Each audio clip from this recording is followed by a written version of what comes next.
In this guide, I will share with you how to log in CIC Bank online. So friends, let's get started. First, go to Google, search for CIC Online Banking.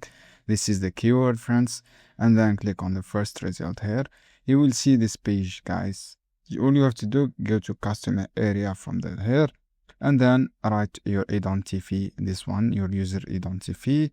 After that, write your password. Make sure write a strong and good password if you want to log in and keep your account safely. Just write your password and then click sign in.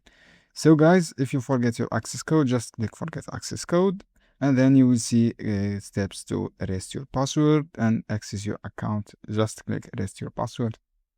So guys, on your web, if you want to log in on your app, just download this app on Google Play or App Store. You have two options, guys. You can download this app from official website. You can log in with your all information here, just like this. So guys, it is easy steps. I have this guide helpful for you. Don't forget, give like, give share this video for more content.